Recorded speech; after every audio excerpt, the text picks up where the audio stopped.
오늘은 아제라이드 렉서스 ES300H 이규제티브 6,860만 원 하는 렉서스의 제일 대표 모델을 가지고 얘기를 해보도록 하겠습니다. 최근 이제 부분 변경을 단행했는데 역시 이제 인테리어는 많이 건들질 않아서 저희가 최근에 탔던 트렌드하고는 좀 많이 달라 보이지만 또 어떤 얘기들을 가지고 저희가 또 썰을 풀어볼지. 근데 참 특이한 게 이게 2.5 4기통 엔진인데 정말 사골 엔진이잖아요. 178마력밖에 안 나오는. 그러니까 물론 하이브리드이기 때문에 디튠을 해서 연비를 극대화했지만 휠베이스도 중형차인데 2,870 3m가 안 되는, 요즘 웬만한 전기차 다 3m 되니까 2,870이라는 휠베이스가 이렇게 그리 커 보이지 않는. 그렇다면 렉서스는 ES를 뭘로 팔까? 역시 미국에서도 지금 베스트셀링 모델이고 E급에서 국내에서도 한 달에 한 500대 이상 잘 팔리고 있는데 렉서스의 매력은 이제 뭐가 있을지 한번 뒤집어서 또 한번 비교를 해보도록 하겠습니다. 일단 연비, 그 다음에 자동차 뭐 수리받는 거 너무 싫고 시동 잘 걸리고 아무 때나 막 탈 수 있는 차. 여기서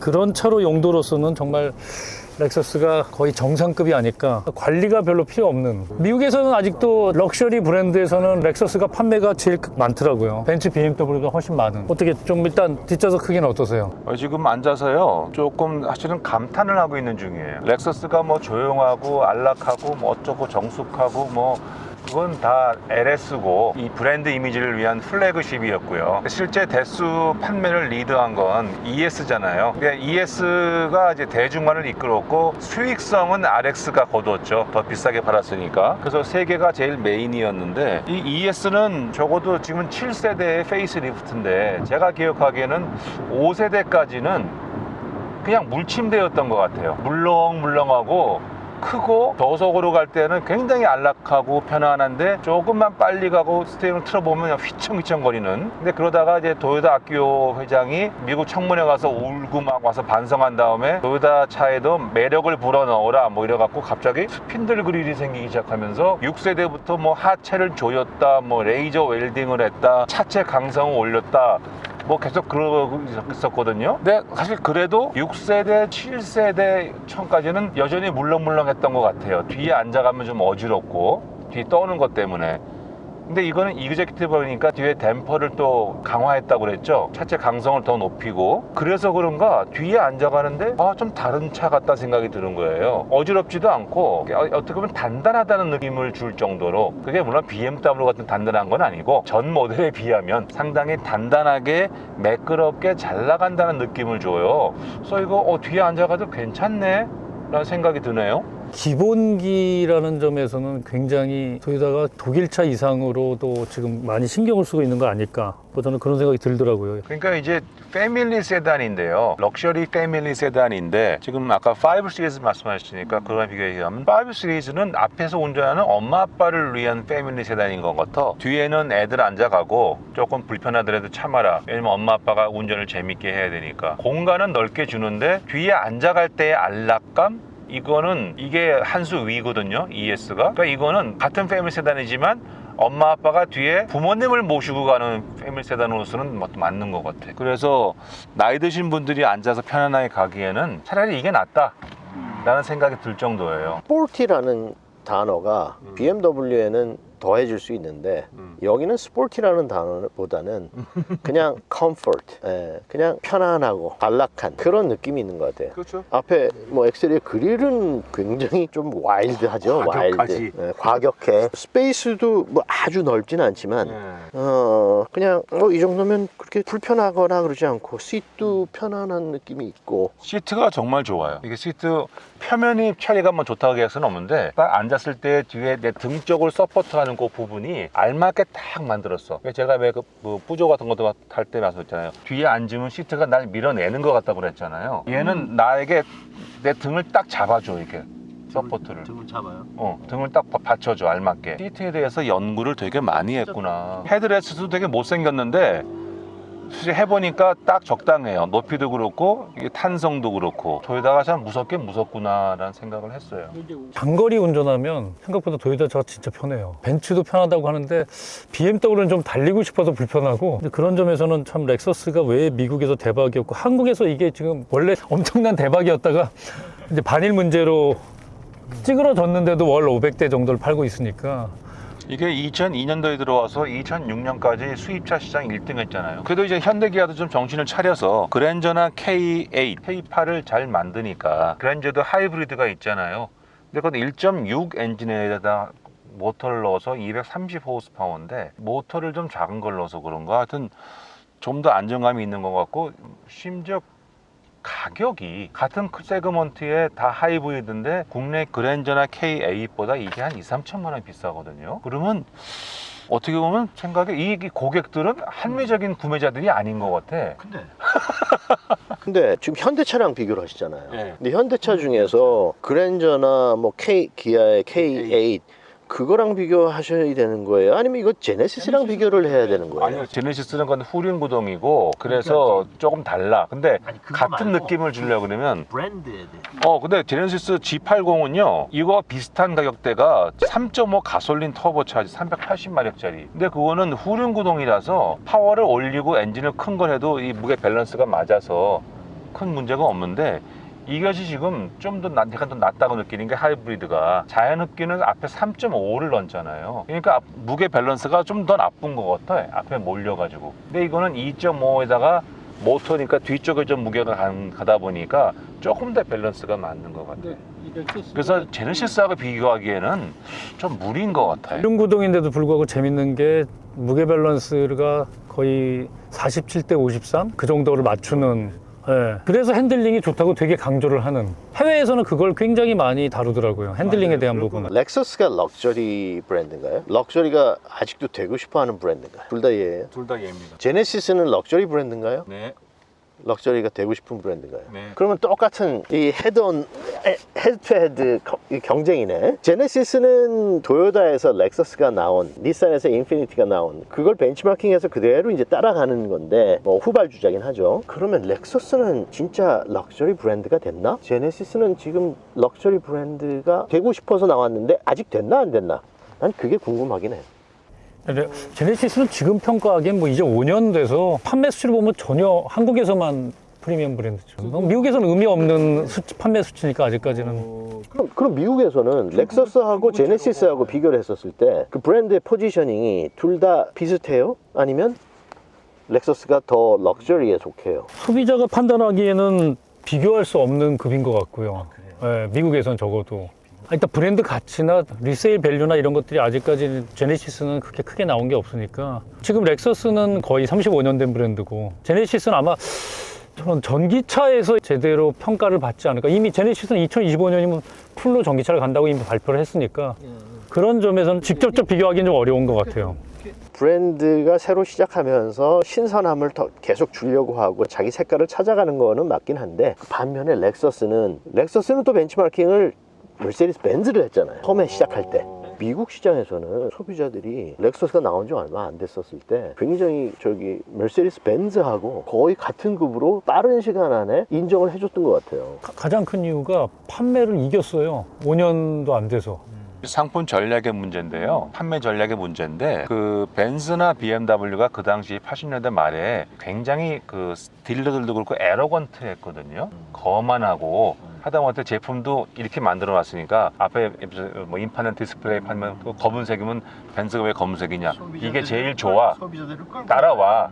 그러다 보니까 굉장히 불친절하고 AS 좀 그렇고 그 아픈 페인 포인트를 렉서스가 정확히 치고 들어갔단 말이에요. 그래서 이제 차에는 만족하는데 에이 젠장 하는 그 벤츠나 BMW 오너들한테 차에 대해서는 뭐 그렇게 인피니티가 차로 승부하다가 박살났고 그냥 차는 뭐 괜찮은데요. 나긋나긋하게 쇼룸부터 시작해갖고 직원들 태도, AS 하는 거 어떤 그 오너십 차를 소유할 때의 토탈 세티스팩션을 추구했잖아요. 그냥 그게 먹혀 들어갔다고 봐요. 그래서 렉서스를 갖고 있으면은 뭔가 세련되고 새로운 럭셔리에 내가 선구주자가 된 것 같아요. 뉴욕에서 뭐 좋은 레스토랑 식사할 때 테이블 위에 자랑스럽게 렉서스 키를 딱 놓는다는 그런 게 나는 new kind 새로운 종류의 럭셔리를 즐기는 사람이야. 그거 정확히 치고 들었다고 봐요. 그 당시도 제품 자체는 조용하다, 아주 매끄럽게 잘 나간다, 뭐 넓다, 그거는 평가받았지만 퍼포먼스에 있어서는 가속이 어떻고 뭐 꺾을 때 휘청거림이 어떻고 뭐 이런 거 있잖아요. 그거는 전혀 아니었어.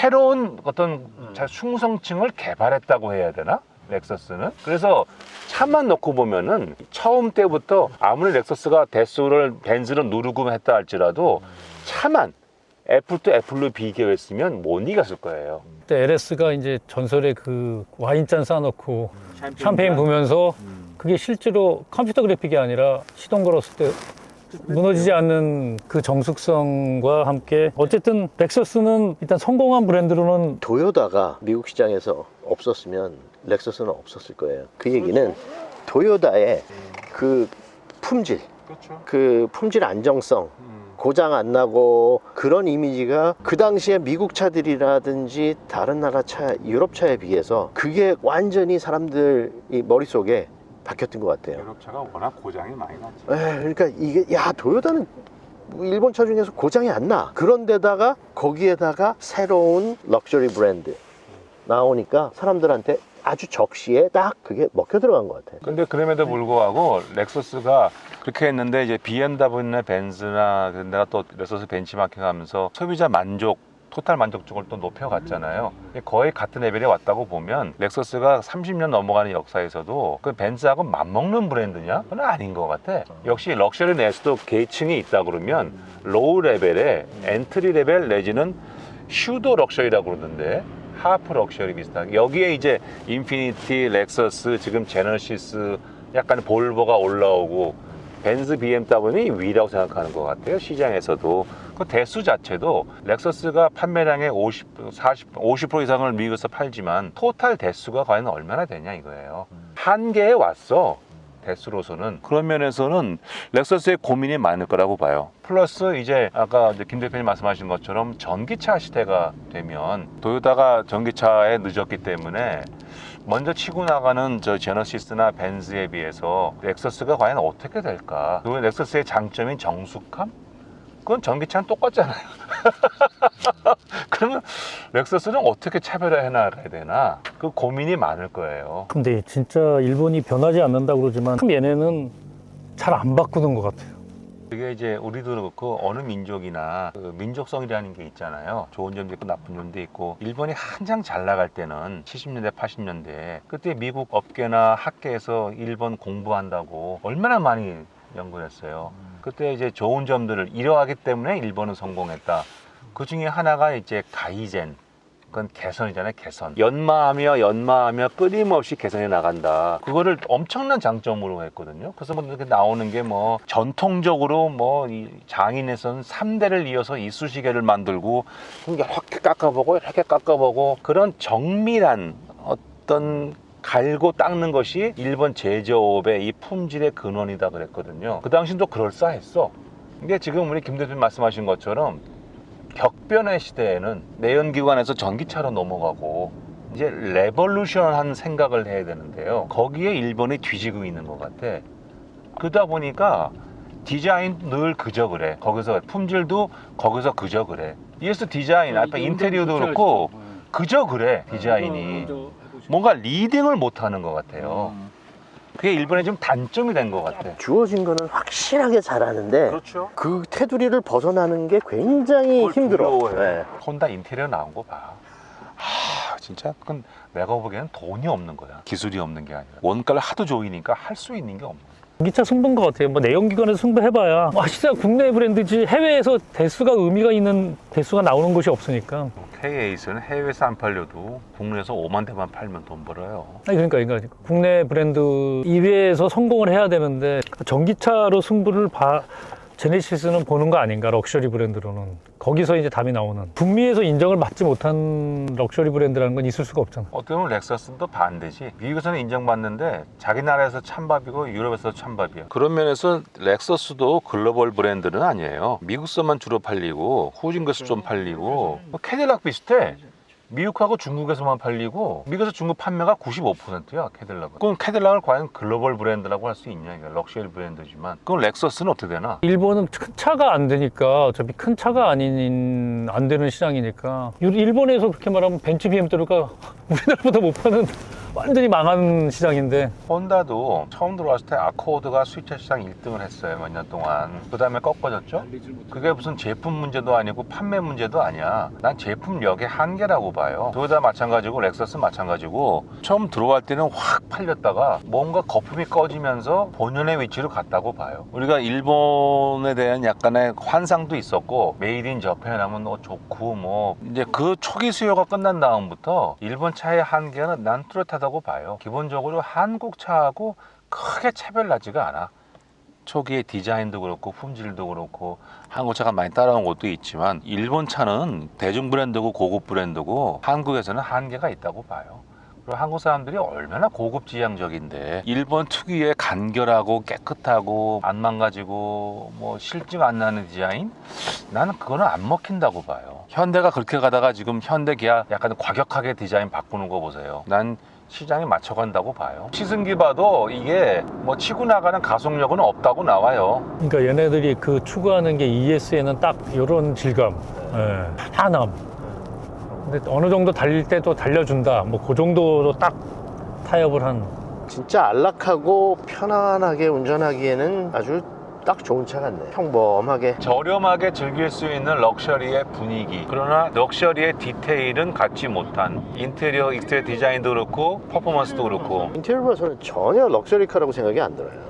기아 K5 정도 수준? 5년? 그것도 안 될 것 같아. 5년 전 인테리어라고 봐야 되니까. 오, 스포츠 모드로 바뀌니까 밟으면 조금 나가네요. 그 전에는 밟아도 전혀 반응이 없었는데. 스포츠 모드로 가더라도 뒤에서 느끼는 느낌은 별 차이가 없는데요. 도요타는 렉서스도 그렇지만 제가 타본 경험에 의하면 사람을 약간 마비시 중독시키는 그런 매력이 있어요. 3년 타고 다니면 처음 앉아갖고 디자인이 이게 뭐야 이씨 막 이러고 타다 보면 차가 이러면 됐지 뭐. 적당히 나가지고 적당히 쓰고 적당히 조용하고 뭐 차가 이러면 되는 거 아니야? 뭐 이 생각이 딱 드는 거다. 2, 30까지는 정말 조용한데 130, 40 넘어가면 정말 시끄러워. 초기에 인피니티하고 90대 초반에 렉서스하고 비교한 거 나오고 보니까 인피니티는 처음에 좀 시끄러워 계속. 근데 150 넘어가도 뭐 견딜만 해. 근데 렉서스는 초기에는 너무 조용한 거야. 근데 150을 넘어가니까 너무 시끄러워. 인피니티는 이렇게 가는데. 그러니까 다 사람들이 쓰는 데까지만 어떻게든 막아서 조용하게 해놓고 이 다음은 모르겠다. 야. 또 일단은 이야 절묘하다. 정말 절묘하다. 또 일본 브랜드들이 전자제품도 그렇지만 자기네 나름대로 잘한다고 얘기하는 게 뭐냐면은 딱 적당하게. 그러니까 그 오버킬을 안 해요. 안 해. 분명 할 수도 있겠지만 그게 딱 거기까지만. 그러니까 네. 보면 뭐 차가 이러면 됐지 이런 생각이 든다니까. 일본 애들이 저 GV80 디자인 되게 좋다고 그러는데. 일본 사람들은 원래 그런 건 있잖아요. 영국식 디자인 GV80 다른 자기네 거는 잘 해놓고도 좀 모자른 것 같다고 얘기하고 다른 사람 거는 잘했다고. 근데 안 팔려. 안 팔려. 일본에 가면 전혀 안 팔리겠죠. 난 일본에서 회사하는 사람 치고 우리 뭐 자랑하고 우리 굉장히 잘할 거야. 뭐 우리 뭐 이걸 하고 있어. 이렇게 얘기하는 사람 한 명도 못 봤어. 항상 그냥 간신히 하고 있대. 진짜 간신히 하고 있나? 근데 굉장히 탄탄하게 잘하고 있어. 들여다보면. 이 내비게이션 진짜 이건 너무 이상하다. 이게 뭐 그럼 어떻게 알라는 얘기야? 난 그래서 볼보는 저걸로 쓰잖아요. 그러니까 아예 볼보는 내비게이션 T맵을 연결해서 쓰는데. 소비자들이 그런데 과거에 내비게이션 좀 빼달라고 했더니 빼는 옵션이 없어가지고 나도 안 받아도 되니까 빼달라고. 한 번도 써본 적이 없어요. 정말 그것도.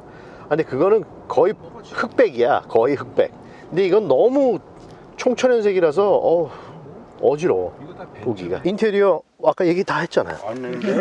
근데 인테리어는 너무 올드한 느낌이 아직도 많이 들고, 터치패드가 아직도 왜 있는지는 잘 모르겠어요. 그게 뭐죠?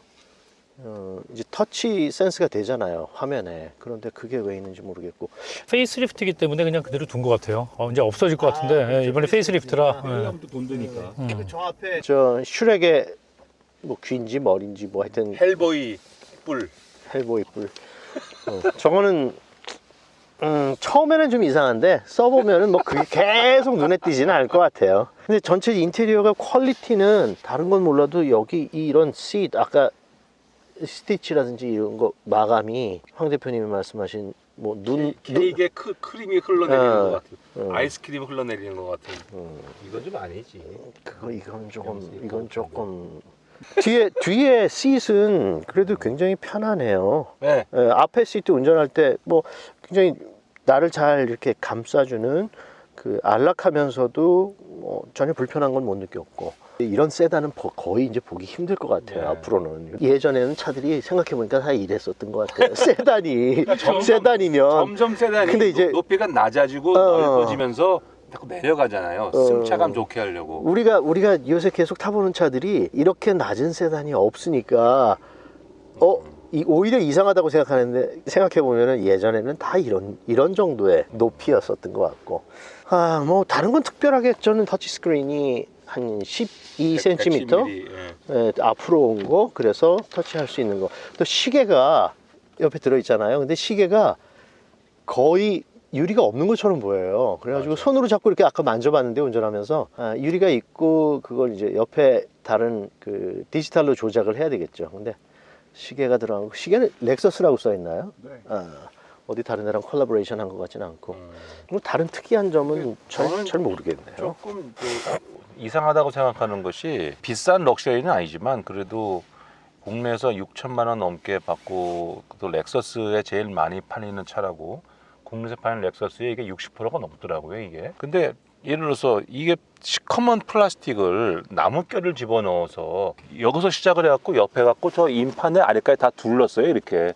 스포츠카 같이. 이게 참 눈에 걸리거든요.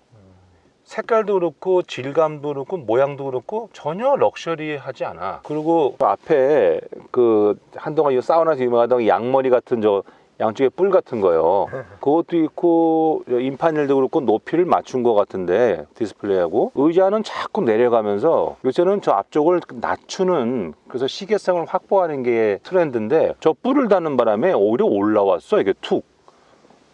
그래갖고 운전하기에 뭔가 시인성이 더 나빠졌다는 생각이 드는 거예요. 또 저런 거는 스포츠카도 아닌데 왜 저렇게 고급차라면서 저렇게 좀 중뿔난 디자인을 이렇게 했을까? 운전할 때 그렇게 앞에가 너무 가로막힌다는 느낌은 별로는 없긴 했었어요. 그리고 여기 전체 인판넬 디자인도 굉장히 올드한데 아날로그 같고, 이 타겟 커스터머 층이 나이가 좀 많은 편이라서 일부러 저렇게 했나 싶을 정도로, 우리 김 대표님 싫어하시는 버튼도 많이 달아서 연령층이 있는 고객을 대상으로 디자인 컨셉을 잡았나. 근데 이게 보면은 페이스리프트니까 인테리어는 거의 바뀐 게 없이 한 거의 이게 나온 지 그러니까 이 전 모델까지 하면 한 10년? 아니요. 5년? 5년밖에 안 됐어요. 7세대니까. 근데 보이기에는 한 10년 된 것 같아 보여요. 그러니까 그러니까 아마 10년 전에 도요타가 실력이 없는 것도 아닌데 뭔가 의도가 있었겠죠. 그러니까 나이 든 계층이 좋아하는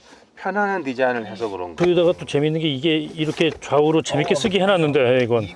이거는 되게 재미있는 아이디어 렉서스의 같아. 특징이죠. 양쪽으로. 친절하게 스마트폰 여기다 놓고 운전했다가 사무실 들어갔다가 내 스마트폰 어디 갔지? 그러니까. 저다 또 전화 오면 어떡해? 그래서 그러니까 이 현대차는 스마트폰 두고 내리면 소리가 나요. 오, 진짜? 네. 현대차나 제네시스랑 비교를 해보면 현대나 제네시스는 너무 그냥 엑스트라로 친절하게 뭐를 많이 넣어줬어. 근데 이 렉서스 같은 경우에는 그냥 조금 요런 거 하나 정도 이외에는 더 엑스트라로 뭘 더 넣어주거나 해준 그런 서비스, 그런 느낌은 잘 없어요. 그러니까 저희가 아까 얘기한 것처럼 도요타도 그렇고 렉서스도 그렇고 결국 같은 경영진이니까 차 만드는 철학이 뭐 이렇게 특출나게 매력 있게 요거다 싶은 거는 없이 그냥 둥글둥글 웬만큼 다 흠잡히지 않을 정도로만 만들어서 적당하다 그러면 왠지 약간 네거티브한 느낌이 있어서 적절하게 이 정도까지면 여기까지면 됐지 뭐. 도요타 유명한 80점 주의 있잖아요. 100점 만점에 80점을 넘어가면 일반 사람은 모른다. 엔지니어는 알아도 딱 80점에 맞춘 것 같은. 80에서 85점 사이로 왔다 갔다 하는. 근데 이런 버튼이나 이런 거는 조작감은 진짜 확실해요. 그리고 그 버튼에 눌렀을 때의 조작감은 기분이 굉장히 좋아요. 정확하게 작동하는. 뭐 처음에 좀 이상했는데 모양도 그렇고 뭐 이 정도면 됐지 뭐. 차에 뭘 바래. 뭐 이렇게 돼버리는 것 같은. 특별히 거북한 점도 없고 특별히 뭐 팬시한 것도 없고 그냥 그럼에도 무난하게. 불구하고 제가 좀 이상하게 생각하는 건 이게 왜 파노라마 썬루프가 없이 썬루프 처음 나올 때의 디자인 사이즈의 요거를 지금도 가지고 가나. 명색이 패밀리 세단인데 이게 파노라마로 열려야 뒤에 앉아도 좀 개방감이 있잖아요. 속 안은 구름도 구경을 하고. 도요타에서 생각할 때 그거는 20%, 나머지 20% 그게 그게 엑스트라라고 생각을 하는 거예요. 그냥 다 왼발 차 다 있잖아. 네. 그게 무슨 하이텍도 아니고. 코스트? 그래서 옵션에 코스트는 당연히 근데 영향이 고급차, 있죠. 고급차라면서요. 아니 그거 달아줘야지. 그 정석을 그대로 가지고 있는 것 같아요. 그 뒤는 이게 뭐 지난 요 바로 전에 모델에서 페이스리프트 앞에 그릴 조금 바뀌고 뭐 램프 안에 디테일 조금 바뀌고 테일 램프 살짝 디테일 바뀐 거 그 정도인데 전체 프로포션을 보면은 아주 세단의 정석. 하기는 뒤에는 살짝 좀 스포티한 패스트백처럼 완전히 그 트렁크가 딱 나눠지지 않게 보이기는 하지만 뭐 하여튼 거의 이제는 세단 중에서 마지막 보는 그런 타입인 것 같아요. 굉장히 낮고 프로포션은 괜찮아요. 앞에 프론트 오버링이 길긴 하지만 저기 뭐 스핀들 그릴이라 그러잖아요. 예. 나는 이제 모래시계라고 보는데 스핀들 그릴을 넣으면서 이게 처음에 나왔었을 때는 굉장히 좀 이게 뭐야? 왜 이렇게 사무라이 투구 이상하게 집어넣은. 생겼었을까 했는데 그래도 이제 조금 사람들한테는 소비자들한테는 많이 보면서 조금 이제 덜 어색한 조금 익숙해진 그릴 모양 같긴 해요. 이제 안에 디테일은 조금 바뀌었더라고요. 근데 지난번 게 오히려 조금 더 고급스러운 면은 있었고 지금 여기에서는 조금 스포티한 부분으로 좀 간 것 같아요. 네, 그 프론트 그릴 말씀을 드리면은 렉서스가 이런 걸 바꾼 다음부터 좀 불편한 걸 느끼는 게 렉서스라는 차의 컨셉과 앞에 프론트의 모양이 참 안 맞는 것 같다. 컨셉은 부드럽고 야들야들하고 완전히 그런 컨셉인데 앞은 무슨 와일드하게 괴물처럼 만들어갖고 그냥 강하게 나가잖아요. 이 차에 전체 프로포션이나 인테리어나 전체를 다 봤었을 때 그릴 빼놓으면 굉장히 부드럽고 굉장히 승차감도 그렇고 다 그런데 그릴 하나만 딱 와일드하게 간 것 같아요. 이렇게 확 당기는. 그 6세대부터 개성을 주라는 디자인에 아키오 회장의 말 한마디에 좀 디자이너가 무리한 것 같아. 근데 그것도 예를 들어서 아우디의 싱글 프레임처럼 얌전하게 갔다 그러면 제가 좀 이해를 하겠어요. 근데 처음 나오는데 너무 기괴한 거야. 너무 강해 보이는데 차의 컨셉은 안 바뀌었어. 조용하고 부드럽고 야들야들하고 너무 이상한 거예요. 전 지금도 그거 갖고 있어요. 그 느낌은 이상해. 안 맞아. 나왔을 때는 진짜 엄청 센세이션이었죠. 이게 저래가지고 망조다 했는데 결국은 많이 다듬어졌는데. 그 렉서스가 이렇게 이런 그릴을 넣고 이런 디자인을 하는 거는 뭐 현대도 지금 그렇게 하지만 이제는 우리가 리더야. 우리 마음대로 한번 해볼 수 있어. 남 눈치 안 봐도 돼 하면서 이런 자신감을 표현한 그런 그릴이긴 한 것 같아요. 그래서 여기 멀리서 보시면 여기로 다 집중이 되죠. 여기로 다 모든 선이 여기로 가서 끝나요. 근데 난 처음에 봤었을 때 이 전에 그릴도 마찬가지였지만 이 그릴보다 여기가 더 튀어나와 있는 것 같은 느낌이 들었거든요. 맞아요. 사실을 봐서는 여기가 거의 비슷하긴 해요. 그렇지만 보이기에 여기가 쑥 들어가니까 여기가 툭 튀어나온 것 같은 느낌이 있어서 조금 뭐 하여튼 근데 전체적인 그릴 느낌은 굉장히 독특하게 하려고 이 그릴 나오고 도요타에 있는 차들도 그릴이 이제는 조금씩 디자인이 되고 있기는 해요. 근데 꼭 이렇게밖에 뭐 할 수가 없었을까? 디자인을 개성을 준다는데 꼭 이렇게 기괴하게 나가야 되나? 상품의 컨셉과도 안 맞게. 이 미러는 되게 예쁜 것 같지 않아요? 예, 미러는 우아해요. 예, 굉장히 그 어떤 모양도 그렇고 위에 블랙하고 크롬하고 버디 컬러를 섞어가지고 한 것도 그렇고. 이번 부분 변경에서 그래도 이 헤드라이트 안에 LED를 네모로 바꿔서. 네모로 바꿔. 네. 근데 이 겉에 아웃라인은 거의 다 똑같은 것 같더라고요. 예, 진짜 옆에 딱 놓고 보지 않으면 잘 모를 정도로 지난번 차도 제가 그렇게 막 열심히 정성껏 보진 않았던 것 같아요. 근데 너무 비슷해서 이거는 그냥 뭐 하여튼 그 성격 그대로 조금 아주 진짜 미세한 진화 그 정도만 일어난 것 같고 바디 섹션이 여기에서 보거나 뒤에서 보면 이 볼륨이 굉장히 쭉 오다가 여기에서 확 돌아가는 것 같은 느낌이 들죠. 그 면이나 선에서 타우트 이 라인이라 그러는데 그냥 활을 팽팽하게 탁 한 거 튕겨 나갈 것 같은 그런 느낌을 주는 그 라인이 있고 살짝 내려오면서 또 다시 올라가요 이거는. 근데 이거 스포일러 없이 생각해 보면 여기 이 부츠 있잖아요, 트렁크. 이게 BMW 그 뱅글 부츠라는 거. 그 느낌이 좀 있죠. 그것 때문에 해결이 안 돼갖고 이걸 갖다 붙인 게 아닐까요? 이거 약간 생경하다고 그러죠? 약간 제가 보기엔 뜬금없거든요, 이 스포일러가. 왜냐면 스포츠 세단도 아니고, 또 하려고 그러면 어떻게 보면 지금 제가 하려면 띄워서 안에 그 구멍을 넣어서 공기 지나가게 해야 되고, 이게 과연 이게 스포일러냐 이게. 아 그래도 이걸 하나 달면서 이 다운 포스를 줄 수는 있죠. 그러니까 스포츠 세단도 아니잖아요. 그러니까 뭔가 이 차 컨셉에 앞뒤가 다 안 맞는 거야 내가 보기에는.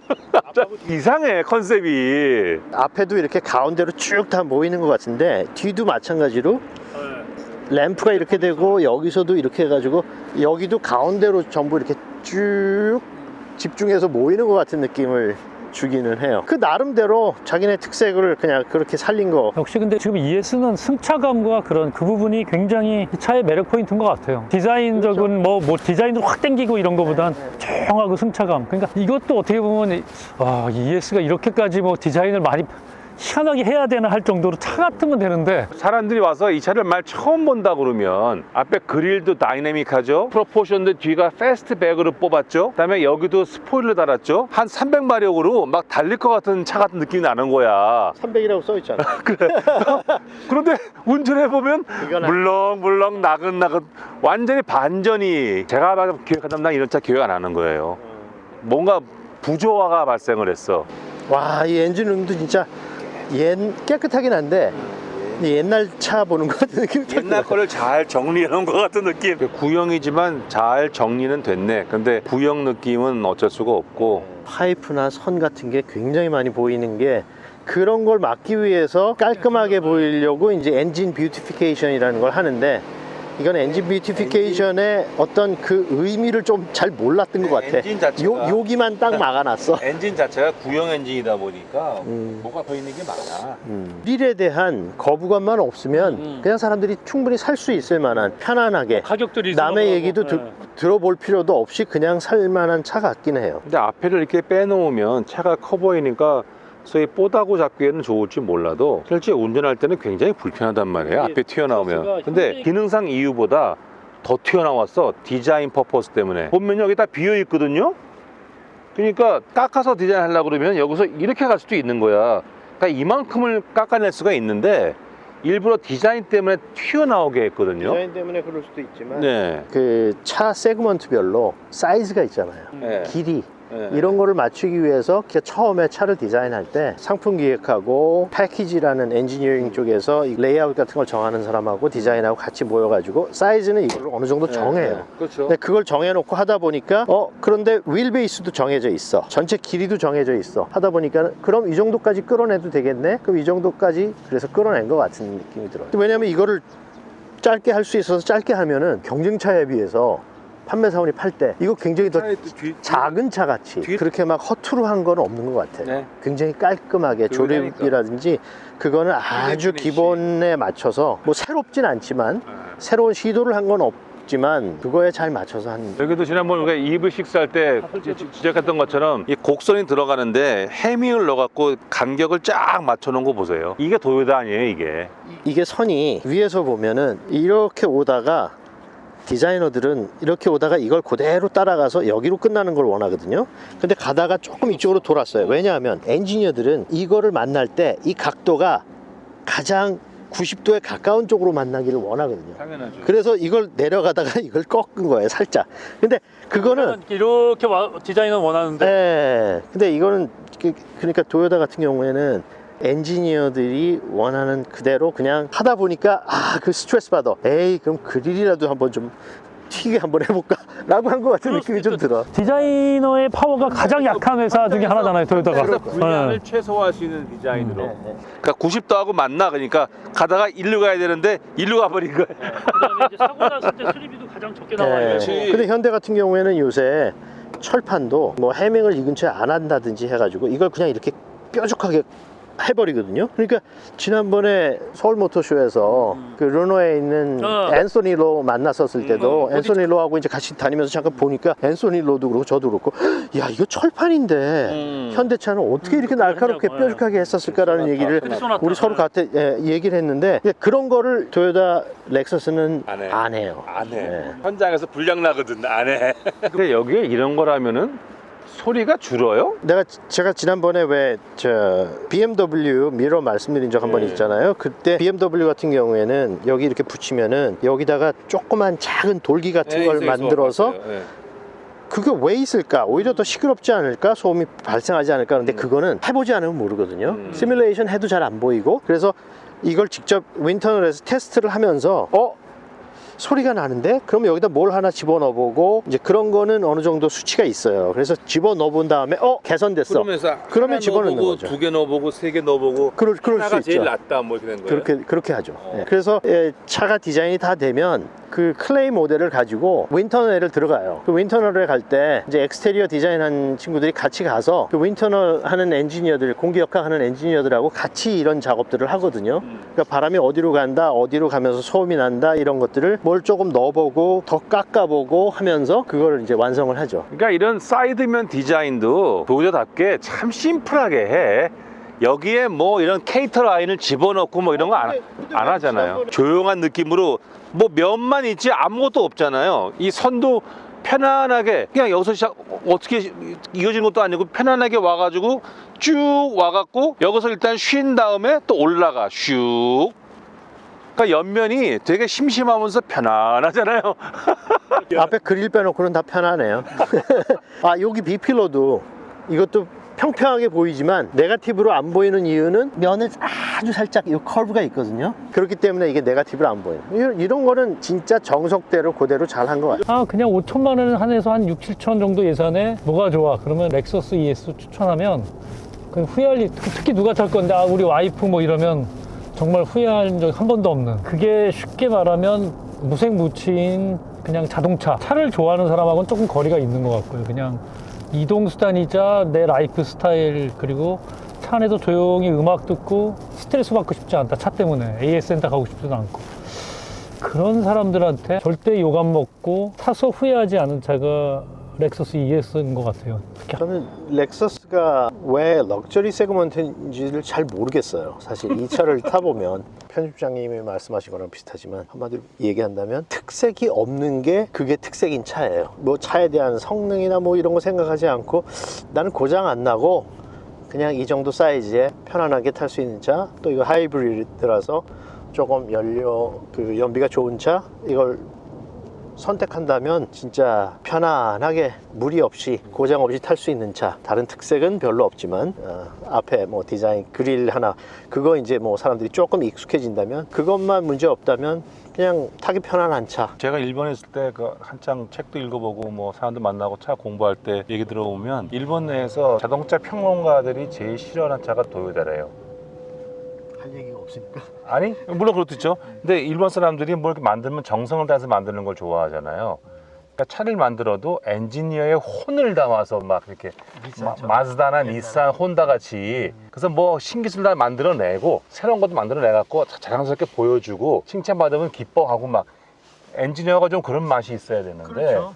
도요타 엔지니어들은 그런 게 없대. 신기술 아무것도 없고 그냥 평범하게 만들어낸대. 근데 그렇게 막 얘기하면 도요타에서는 콧방귀도 안 낀다는 거예요. 그런 평론가들이 1년에 차 몇 대 사는데 일반 시민들은 그렇게 차에 대해서 민감하지 않다는 거예요. 그게 도요타의 철학이래. 그래서 디자인이나 이런 기술이나 기기 묘묘한 눈에 띄는 걸 하지 않고 괜히 그거는 고장만 나게 하고 필요 없는 거니까 그 원가만 올리니까 평범하게 보통 사람이 쓸 수 있는, 부담 없이 쓸 수 있는 차는 그렇게 만들어야 된다. 아까 저희가 100점 만점에 80점 주의도 했잖아요. 10점만 되면은 그 이상은 사람들이 인식을 못한다. 왜 인식 못하는 거에 쓸데없는 돈을 쓰냐? 그럼 그 돈을 커스터머 케어나 그런 데 쓰는 거지. 마찬가지로 렉서스도 별도의 법인도 아니고 같은 경영진이 하다 보니까 그런 철학을 이어가는 것 같아요. 그래서 벤츠, BMW는 물론 경쟁은 하지만 세그먼트로서는 좀 차별하게 가는 게 편하게 쓸 수 있는, 내 마음에 부담을 주지 않는 편안한 럭셔리라는 컨셉을 지향하는 게 아닌가 싶어서 거기에 아주 정점을 찍은 게 저는 ES가 아닌가 싶어요. 솔직히 무슨 럭셔리라고 그러지만 안에 인테리어나 겉에 봐도 럭셔리한 기분은 별로 없어요. 렉서스 마크 빼놓고는 그래서 재질을 더 고급을 쓴 것도 아니고. 근데 렉서스라는 것이 차 자체의 만족도 물론 있지만은 쇼룸부터 시작을 해갖고 그 직원들이 응대하는 태도, 하다못해 차 내놓을 때 그 그릇까지 좋은 걸로 하고 AS 하면 깨끗하게 해놓고 그런 토탈 세티스팩션, 전체 만족을 중시하다 보니까 그냥 거기에 묻어가는 것 같아요, ES는. 그래서 오늘 우리가 본 것처럼 뭐 딱히 눈에 띄는 것도 없지만 딱히 빠지는 것도 없고 뭐 좀 모양은 이상하긴 하지만 일단 내 거 되면 다 괜찮아 보일 것 같고 뭐 망가지지만 않으면 되지 뭐 이런 거. 그래서 그냥 럭셔리한 느낌을 주는 대형 패밀리 세단의 전형을 보여주는 게 아닌가. 더한 것도 없고 뺄 것도 없다, 저는 그런 생각이 들어요. 단 한국에서 경쟁할 때 아무래도 이게 가격대가 좀 6천만 원대를 넘어가다 보니까 그거와 경쟁하는 5 시리즈나 뭐 S90 같은 거하고는 가격대가 좀 비슷한데요. 국내에 막강한 현대가 있어갖고 기아도 있고 K8도 있고 그랜저도 있고 거기다 하이브리드가 있고 그래서 그 가격 차이가 2, 3천만 원 차이가 나는 것은 좀 굉장한 부담이 아닐까. 렉서스를 특별히 좋아하는 사람이 아니면은 이 차를 K8이나 그랜저보다 선호할 이유는 별로 없는 거 아닌가? 네, 별로 없는 거 아닌가.